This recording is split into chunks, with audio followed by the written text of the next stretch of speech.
from Bluefin, we have Robin Fletcher. 1 from New Ross, Keane Foley. 2 from Dolphin, Neddy Irwin. 3 from Dolphin, Alfie Kelly. 4 from Lisburn City, Daniel Whiffen. 5 from New Ross, Dennis Kilbride. 6 from Lisburn City, Jack Fleming. 7 from Dolphin, Evan McCartney. 8 from Dolphin, Nicholas Leahy. And in lane 9 from New Ross, Evan Bailey.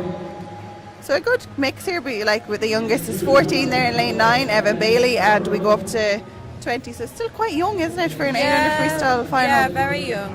And there's only one 20-year-old, so, 17, 18. Although it's great to see. We've already seen some of these guys in the 400. Exactly, so we've seen Daniel Whiffen, Dennis Kilbride, Alfie Kelly, so it's great to see them back. Yeah, definitely.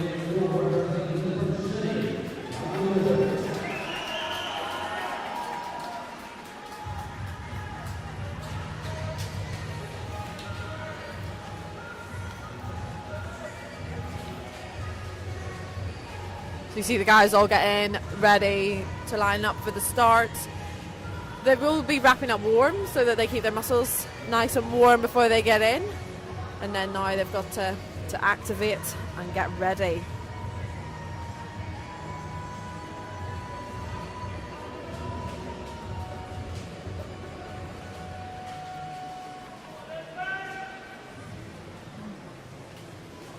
The qualification time for European Juniors is 8:24.79. For World Juniors is 8:20. Quite a big jump there, isn't it? Yeah, although it is the 800, so it's the standard in the world to the junior, or the European will probably be bigger in the distance events. The times are difficult, and then we won't have any of them who qualify for the senior championships. But World Championships 7:54. I know it's not an easy time, is it? They're very difficult. But yeah, the lads here will be really trying to gun for those European junior times. I think if we're looking right, we don't see Alfie Kelly in lane 3. We do not see Alfie Kelly in lane 3. He is no show. So he just means there could be something wrong. He could be injured, or hopefully, obviously, nothing serious. Absolutely, but again, it's a pity not to be in the final here if you're seated in the fastest seat to show up for an 800, especially. Oh, definitely. And it'll be a disadvantage for the guys in lane 0, 1 and 2 because they will be further away from the action in lane 4 to see what is actually going on. Yes, and what's happening. So they will almost have a bit of a pack by themselves. So yeah, just definitely a shame not to show up, but as I said, hopefully it's nothing serious. Absolutely there. Dennis Kilbride going on at 27.7, followed by Daniel Whiffen from Lisburn in 28.0. They're taking it out well, aren't they?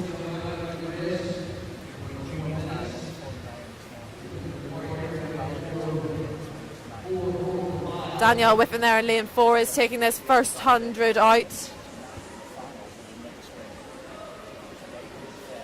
And Daniel takes out the first 100, 58.23. Dennis Kilbride, 59.01. It's pretty swift. He's actually really starting to pull away quite quickly.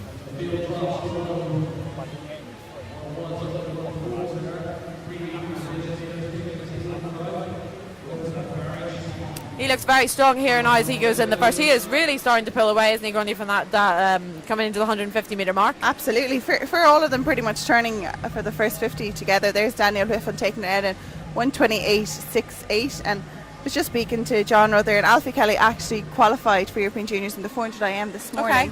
So he needs to validate that performance tonight. This evening. So that's why he's not in this 800 freestyle final, which does make sense. Yeah. He needs to rest. No, yes, he probably would do the 800 free time. That's time 8:24. But I think once you've got a time, let's secure your spot rather than jeopardise it. Yeah, definitely. No, that makes sense, doesn't it? He's going to be gunning for that time, being as though he did it this morning. He still obviously has to put in a time this evening. And having them both on the same day, 800 front crawl, 400 IM. Yeah, it's not easy. That would be pretty tough. It's not like it's a smaller event where you might be able to get away from it. That's a good start there from Daniel Whiffen. Sorry there now to cut across you, but starting in under 2 minutes in the He's first going 200. for something, isn't he? European Juniors, World Juniors, a I mean, this is what we said yesterday. It's great to see these guys attacking the swim. You know, he will have hopefully had the pace. The only thing that we do worry about sometimes is that they go out too hard and then it all falls apart. So we're going to be seeing within the first half of this race, as he comes into the 400 metre mark later on, how well he has paced this event. Because if he goes out all guns blazing and then doesn't have enough in the tank to follow it up, you know, but hopefully we won't see that. Yeah, he's swimming for Lisburn Swimming Club, so he's coached by Martin McGann, very experienced coach here in Ireland. So turning in 3:02, he's comfortable here. Yeah, he's definitely on the form. Yes, if he continues this, he is definitely going to have a great swim. At the minute, I mean, it's very hard to predict if the second 400 can be very different to the first 400, but if he continues this pace, he will be well on track for those consideration times. Yes, and it's great to see him. Like, I think in Ireland you do see sometimes in the distance events you have one or two people out in front, so he knows what he has to do here. He knows his pace. He's practiced it day in, day out. So just to be confident in himself now and he's got to trust himself. Because he is his own pace setter.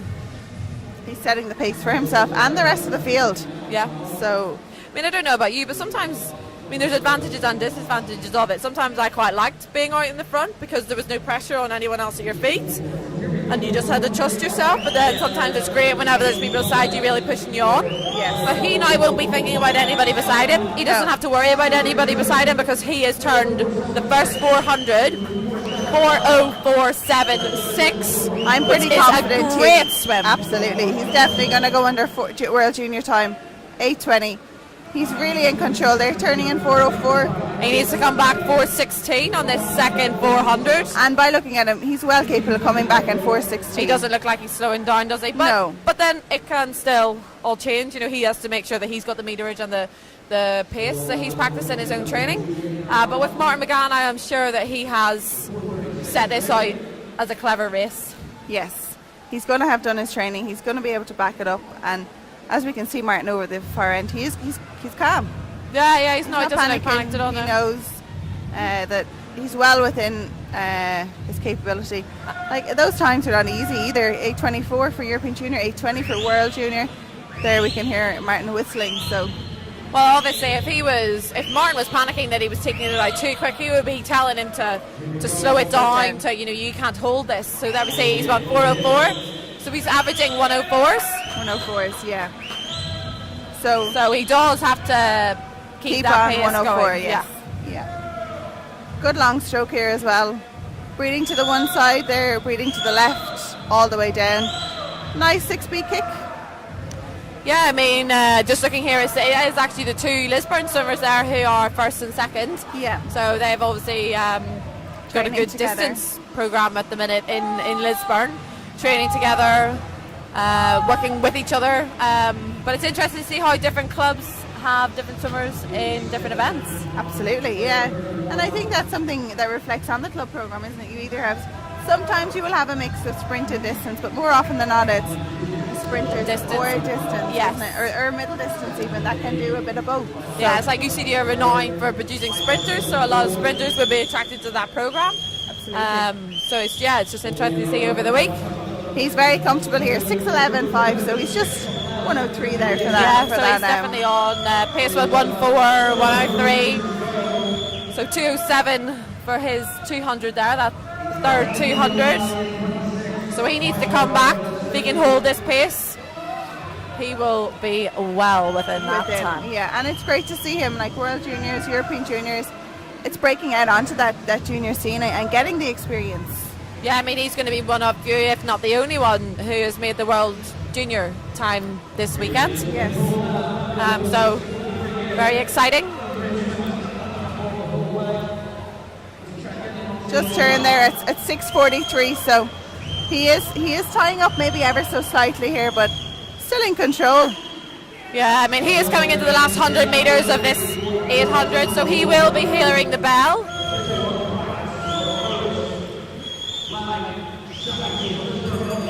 He's going to turn in 7:13, 7. Yeah, I mean, he is going to. Yeah, well, yeah.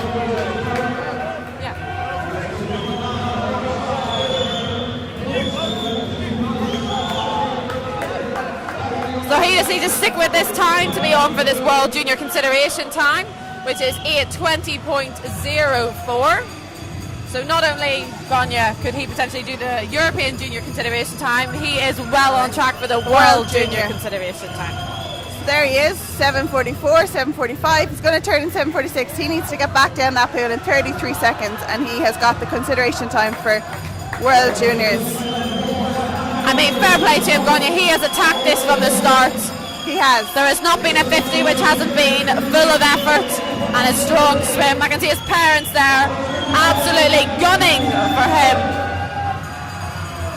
Brilliant. We already have cheers in the crowd as people are anticipating him coming in, but way below this time. Way below this time.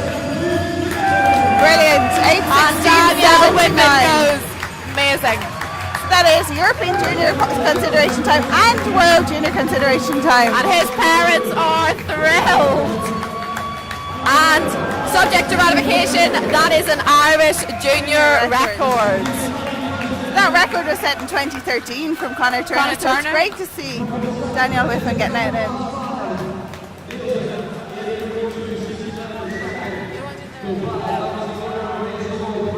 So it's great to see that there from Daniel Whiffen. My God, he didn't give up, did he? Not in the slightest. He absolutely fought every 50. And even more so impressive, Gonya, that he was out on his own. He had to trust his training.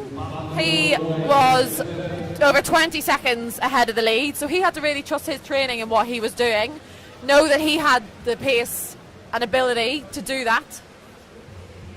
So there we can see his parents on the screen. Absolutely brilliant swim there from Daniel Whiffen, isn't it? And I think his parents are emotional. Oh yeah. They sometimes, I know my parents, I'm sure yours did as well, they felt like they swam the race with me. Well, half the time my mum couldn't watch the race. So I know, but my parents, like, they felt like they anticipated the emotion, and it's, you know, it's a big thing for them as well. You know, they're taking them to training, and you only want the best for your children. So for them, it will be a huge emotional moment. Absolutely, yeah.